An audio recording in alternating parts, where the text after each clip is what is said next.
Okay. You straight? All right.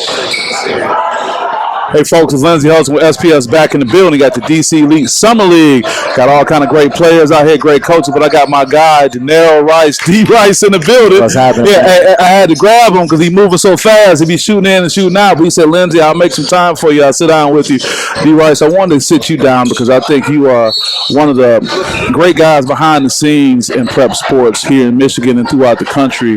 And great ball player. If the money ball program was going on this summer, you'd be up there giving them shots, hitting it from half court. But man, what you're doing with these young people has been amazing. Talk about what your story has been to get you to this point, and what has you still involved with these young people like this.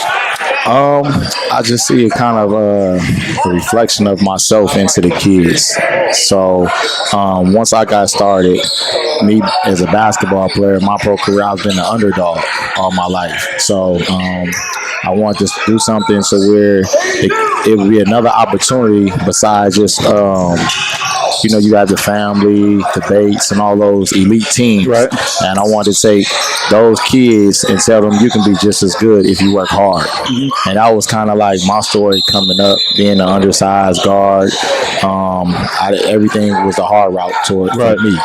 So I just try to instill that into my kids, and you see that in their play on the court. Yeah, absolutely. And I was sitting down here with some great young men, Tyler Spratt. Oh, shout out to D. Rice and all that. We'll talk about your career so people will know from where it started, middle school, high school, to the last time you played competitively, if you will, just to bring you where you are right now. We're taking it back. Yeah, people got to know what's up. For sure. So pretty much grew up in Oak Park. Yep. I'm an Oak Park kid first. Of course, Roosevelt Middle School, played with Walker D. Russell Jr. We were the backcourt together. Wow, that's legacy right there. Yeah, we were supposed to go to high school together. He went left, I went right. Okay. We ended up meeting each other in high school. Long story short, I finished out at Southfield Laker. Shout out to Laker. A couple stops in between, but finished out at Southfield Laker. Up under, I had a lot of guys with great grades, Mike Chappelle, all of those guys that it kind of showed me the way. Sure. So big shout out to those guys. Yep, no doubt.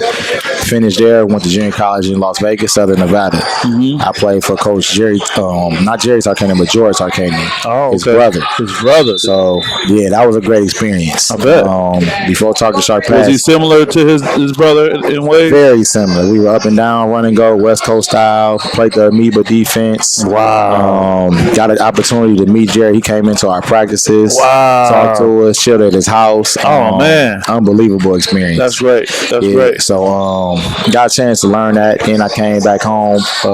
Cornell Mann recruited me. West Michigan. Cornell, went there for a little bit. Things was, were okay, but I ended up transferring to Arkansas Tech. Okay. Finished out there. And after that, went on overseas and had a pretty decent pro career.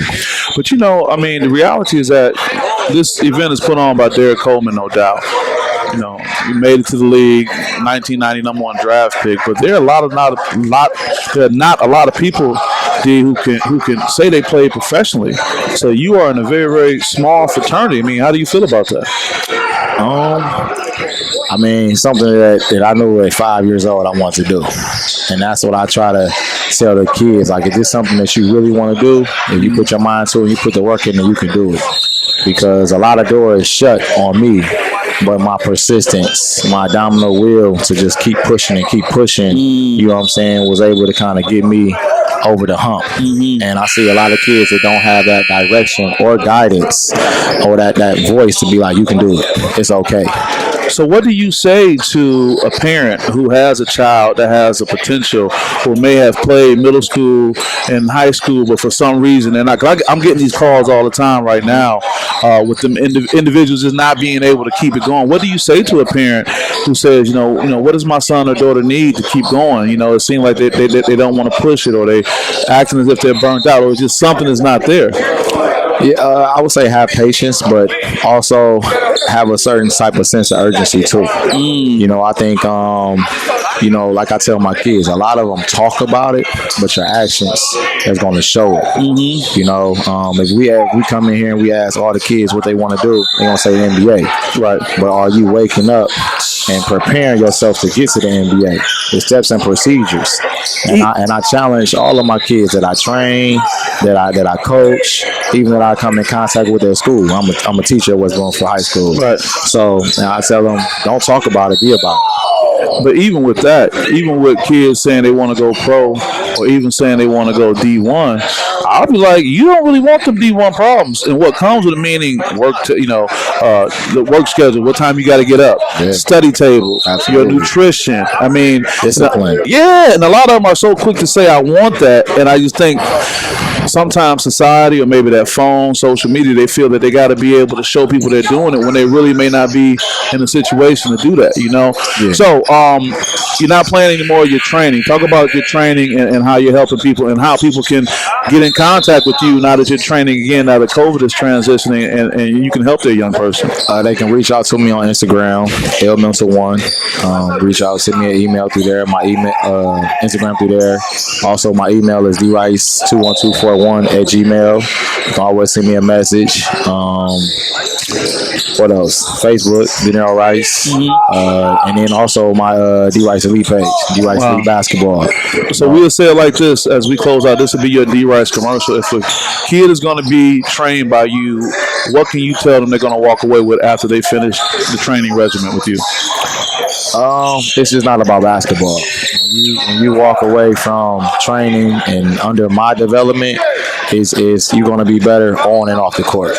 You know, I'm going to teach, especially the young men, how to speak with your chest. Look a man in the eye. You know what I'm saying? Practice what you preach. No shortcuts. Touch the line. Get to practice early. Stay practice late. You know, be the last person in the gym. You know, all of those things go beyond, you know, basketball. I carry over to the workforce. Right, like, absolutely. I'm going to teach you, if you get a job, just a 9 to 5, on how to handle yourself. Right. How to play the politics of when things not going your way, you got to bite your tongue sometimes. Yeah. You know, everything is not for you to speak out loud. Right. So you say you got freedom of speech, but freedom of consequences too. Absolutely. and know those consequences when you speak. Before you speak. Right. So, wow. So not only are they going to get some excellent pro style training, they're going to get some mentoring and guidance, man. I don't know. You still got some room for me to sign up, man? Man, you come anytime. Hey, this is Lindsay host at the DC Elite Summer League with my guy, D Rice, holding it down. Denarryl's a good dude. He's a great resource for our young people. So with that, I want to thank you for what you're doing. Keep up the good work, and we'll see you in the future. Okay? I'm glad you would see you healthy, man. Yeah, got the boot off. I represent. I got to represent. You know, I'm following the doctor's orders and taking my time. And even though I don't need to be able to get out on the court, being around here and being with brothers like yourself keeps me good. So I'm solid. Man, you blew up, man. You big time right now. Hey, I got you. So what is it? So we both doing it. I appreciate you, brother. We get out. We see you guys next time. Peace. Hey folks, it's Lindsay Huddleston with SPS. Thank you for watching the video, and also thank you for supporting our young people. I'm in a very unique position. I am a sports psychology consultant, but I also have media credentials. Cover collegiate and high school sports. Just the past few seasons, I covered Michigan State football and basketball as an example. And one thing is true across the board for college level athletics, they do not, in most cases, prepare our young people to talk to the media. I'm probably the friendliest media person they'll come in contact with. So with that being said, I want to offer my service to you and to your young person as it relates to media training, not only to help them be successful talking to the media regarding their sports, but also in life. Give them the confidence to communicate who they are and put a positive foot forward. So with that being said, you can reach me at the email below, lh@TheSPSEdge.org. We are a nonprofit organization, so anything you do is not only going to support your young person, but other young people as well as it relates to overcoming mental toughness and mental health in today's society. So with that, thank you for your support. Hopefully I can help your young person get the SPS Edge.